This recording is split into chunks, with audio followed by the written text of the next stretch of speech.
the military-industrial complex is indeed something of which to beware, as Roosevelt warned so long ago.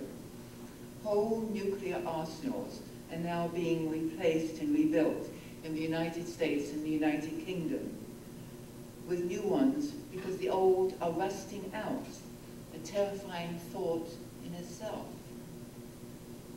Bombs which at the start of World War II killed around 6 people ended up killing over 100,000 people in just one heinous atomic bomb, dropped on Japan, of course. Today, atomic bombs being tested underground in places like the Nevada desert have limitless possibilities. That is, unless we stand up in this 21st century and declare not in my name.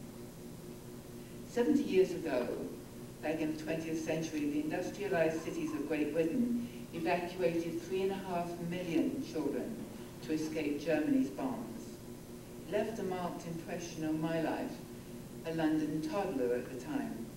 I didn't see my family for the next 5 years of that war. Some children never saw their families again. Thousands were evacuated to Australia, to Canada, New Zealand, and the United States. A London child, I was evacuated to rural England. Germany only bombed the industrialized cities.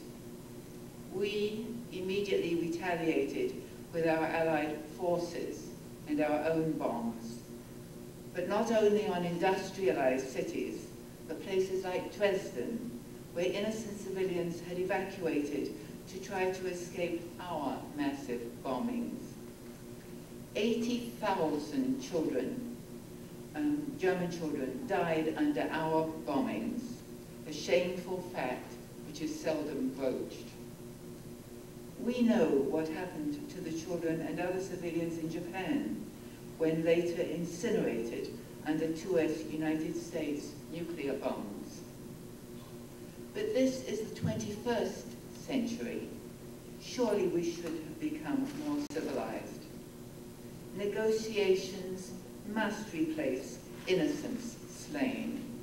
Because even today, children and entire families in the Middle East and elsewhere continue to flee bombings on their homelands to places unknown, with no planned evacuations even.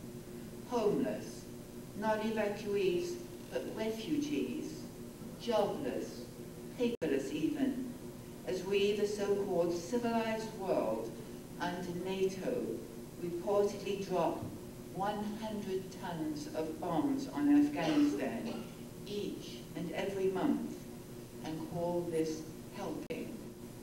With cancer at almost 1 in 2 people today, we truly are our own worst enemies. We must act on the environmental impacts of war. We must press on for departments of peace to sit alongside the Department of Defense, because even with a mere 0.5% of the billion and indeed trillion-dollar military budget, peace could and indeed must be negotiated non-violently.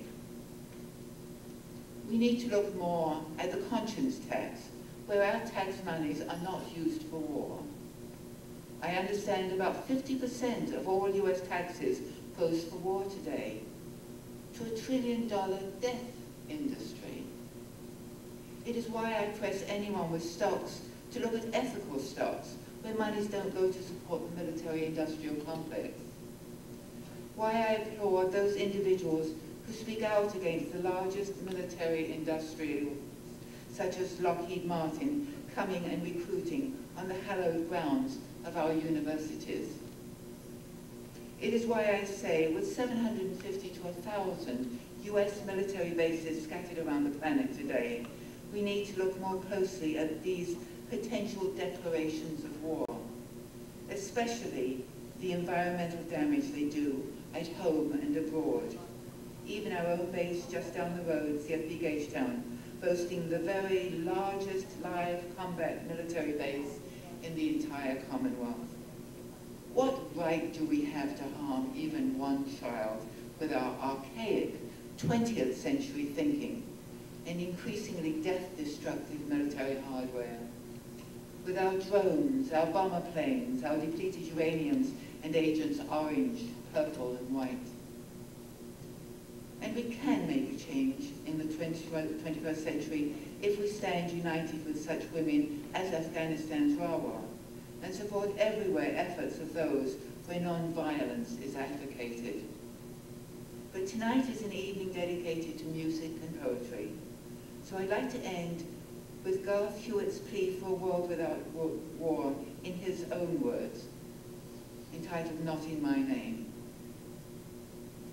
World leaders are thinking the answers can come in the power of violence from the tank and the gun, in bombing the people with rockets and planes, but I want them to know it's not in my name.